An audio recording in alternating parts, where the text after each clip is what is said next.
Thanks for staying with us. Female genital mutilation comprises all procedures that involve altering or injuring the female genitalia for non-medical reasons and is recognized internationally as a violation of the human right, the health and integrity of a woman and girls. Our guest today will be enlightening us on the progress so far. Joining us on the show is the Assistant Head of Media Initiative for Girls and Health Development, Damilola Amoo.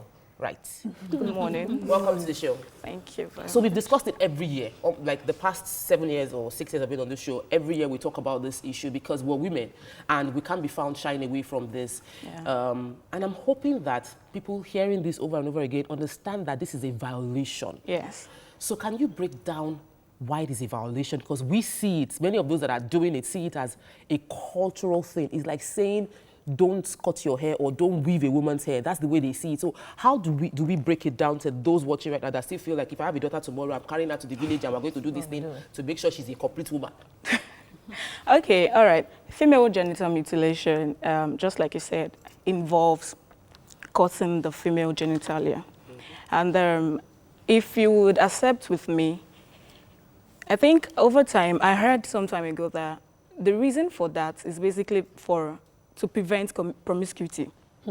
Yes. Try. So they believe if you are circumcised, that's if you're caught, you are clean as a woman and you're marriageable. Yes.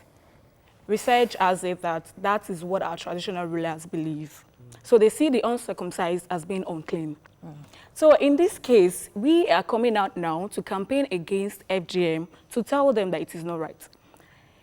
Even, I don't want to go biblically now, but then, circumcised or uncircumcised, we are the same. We are free moral agents. I still don't see any reason why, because if you say you're trying to prevent promiscuity, for crying out loud, we still have young female child who still engage in sexual immoralities. Yes. After being circumcised. After being circumcised. So what is the essence of the cutting? Eventually, it doesn't get achieve the aim that There is no importance. Yes, and my own question is, how does it affect her when she gets married? What are the Is dangers? she and able then to perform. enjoy like a regular woman that activity? Yes. Now, this varies in your personality. Some people are emotionally unstable because of that. They just believe it causes severe pain. So imagine when you just lay a girl child down and then you cut her. Some are even grown up before they get caught. You understand? So Okay, so the side effect is pain. The The pain. pain doesn't stop. emotional instability. Yeah, it can cause And then also psychological potential damage. health risk. What are the health risks? So the trauma from being cut. Being Because cut. sometimes Yes. you see the videos where they are cut, so everybody holds you down, you're screaming. You're screaming, yes, you and understand. you're So screaming it gets into your brain. Yes, and that's very traumatic. You Very, know, very even, traumatic. You know, it can affect you for the rest of your life. You just keep imagining, things. They're trying to take something away from me, force things We've from had me. me. a doctor once on this topic where she was explaining that, certain gynecological consequences happen to them later in life during childbirth, and they develop certain other issues. How prevalent are these days? In fact, in your advocacy, do you have people who suffered those things talk to parents of such girls? The founder is a victim.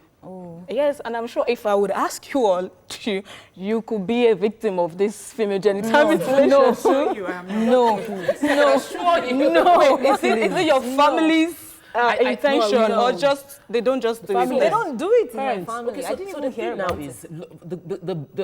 while among the lucky few whose parents were able to say we don't want to do this, or we were in a society where it wasn't accepted. Okay. But some people, the parents are under pressure to do this. Yes. So have you seen education playing a role?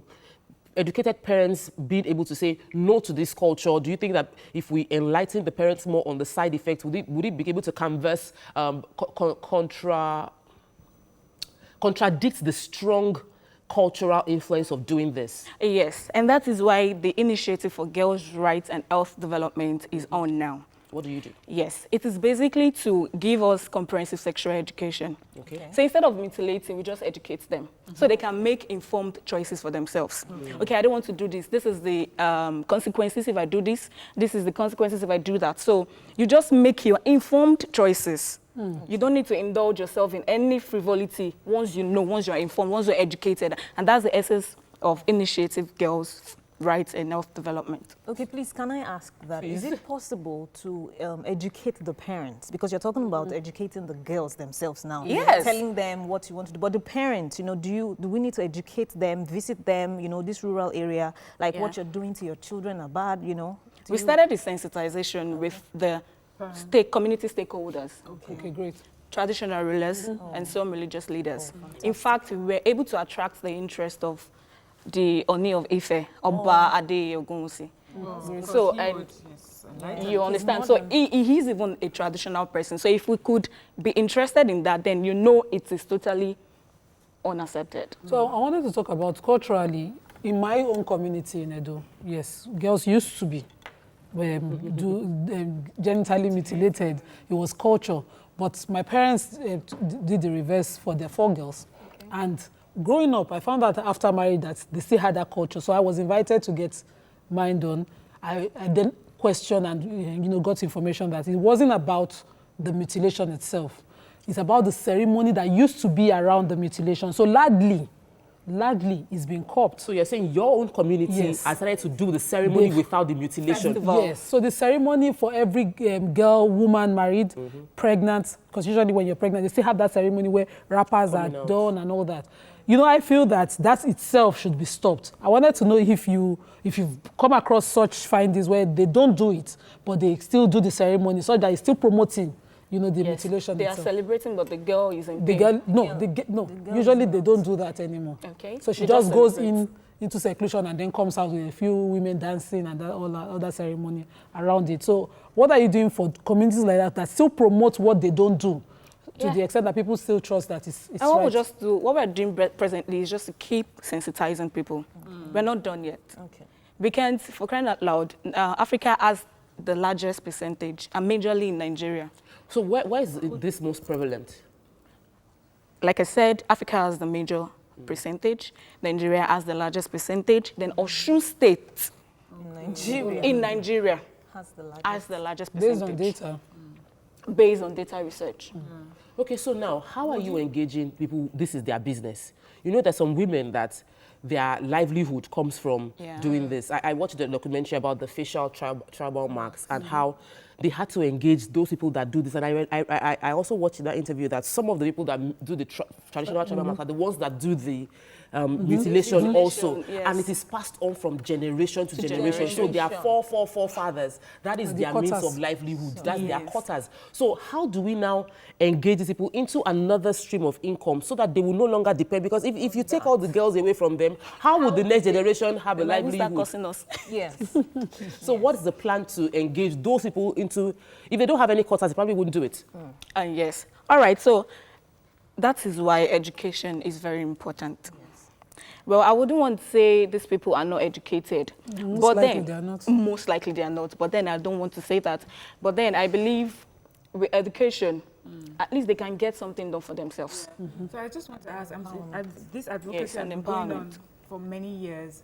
I would like to know, do you think that there's a reduction or there's a fall in the number of people who are doing this, and there's an increase in people who are aware of it? So maybe 10 years ago, is it better these days, or do you think it's just as it used to be?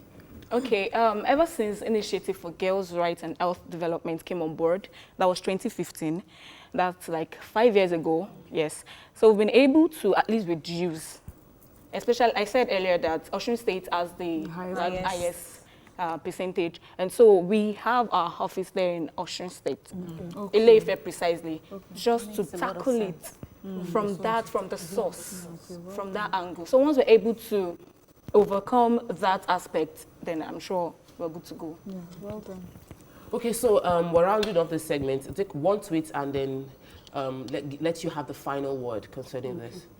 So, okay, no, don't tweet on this. Yeah, no tweets on this, just on So final words to everybody watching. Today marks this day. This day, everybody should be talking about it. We did the same for cancer on Tuesday, and everybody was tweeting, and I made sure I tweeted about it, and I posted it on social media. But I think every woman watching right now, and every man, you're born of a woman, should also show support today by protecting girls and tweeting about this, posting about this, and all of that so that we generate more awareness concerning this?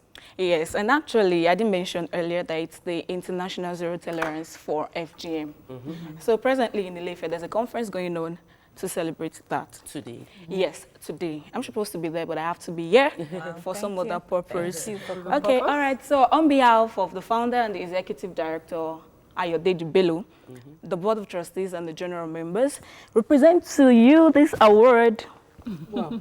Yeah, the award. Hey, can I read it? For award of honor for your support in campaigning for End FGM, that is female genital mutilation, for your encouragement, for your support thus far. We are really grateful, really grateful, and I hope it doesn't stop here. Thank you so much for recognizing the effort. We're all about supporting, the entire show is all about supporting right values, good governance, protecting women and everybody that is weak. So thank you so much for acknowledging the effort that this show is putting on for the past few years. Thank you too. Thank you, we really appreciate it. Like I said earlier, let us do what we can to support today, get the awareness out, get everybody talking about the fact that today is zero tolerance for female genital mutilation. And that's what we can take on this segment. When we return, we'll delve into some other topics. Stay with us, we'll be right back.